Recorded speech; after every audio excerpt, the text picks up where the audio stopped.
Clip number 721۔ اس clip میں آپ انشاءاللہ قرآن پاک کی سورہ بنی اسرائیل کی آیت نمبر 80 سے لے کر 81 تک کی تلاوت، ترجمہ اور تفسیر قرآن صراط الجنان سماعت فرمائیں گے۔ بسم اللہ الرحمن الرحیم۔ ترجمہ: اللہ کے نام سے شروع جو نہایت مہربان رحمت والا ہے۔ وَقُلْ رَبِّ أَدْخِلْنِي مُدْخَلَ صِدْقٍ وَأَخْرِجْنِي مُخْرَجَ صِدْقٍ وَاجْعَلْ لِي مِن لَّدُنكَ سُلْطَانًا نَّصِيرًا۔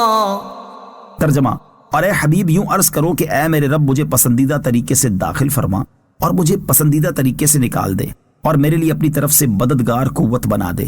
وقل، اور یوں عرض کرو۔ اس آیت میں ایک دعا سکھائی گئی ہے اور اس کے بہت سے مطالب و معانی مفسرین نے بیان فرمائے ہیں۔ چنانچہ بعض مفسرین نے اس کا معنی یہ بیان فرمایا کہ میرا داخل ہونا اور نکلنا پسندیدہ طریقے سے کر دے، جہاں بھی میں داخل ہوں اور جہاں سے بھی میں باہر آؤں، خواہ وہ کوئی مکان ہو یا منصب ہو یا کام۔ بعض مفسرین نے کہا اس سے مراد یہ ہے کہ مجھے قبر میں اپنی رضا اور طہارت کے ساتھ داخل کر اور قبر سے اٹھاتے وقت عزت و کرامت کے ساتھ باہر لا۔ بعض مفسرین نے کہا اس کے معنی یہ ہے کہ مجھے اپنی طاعت و بندگی میں صدق کے ساتھ داخل کر اور اپنی نافرمانی کے کاموں سے صدق کے ساتھ خارج فرما دے۔ ایک قول یہ بھی ہے کہ مجھے مدینہ طیبہ میں پسندیدہ داخلہ عنایت کر اور مکہ مکرمہ سے میرا نکلنا صدق کے ساتھ کر کہ اس سے میرا دل غمگین نہ ہو۔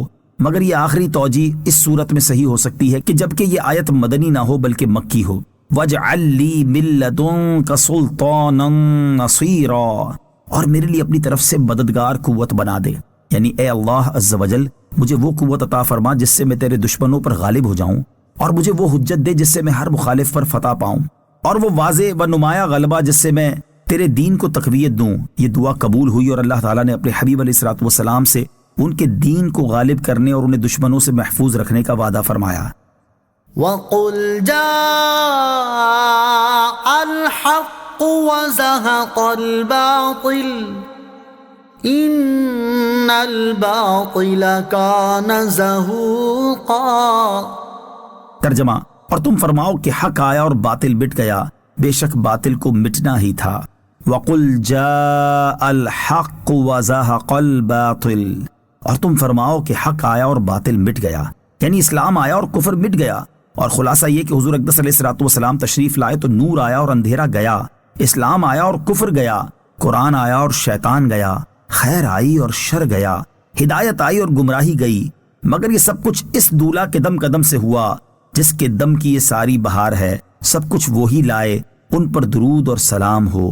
ہے انہی کے دم قدم کی باغ عالم میں بہار، وہ نہ تھے عالم نہ تھا اگر وہ نہ ہو عالم نہیں۔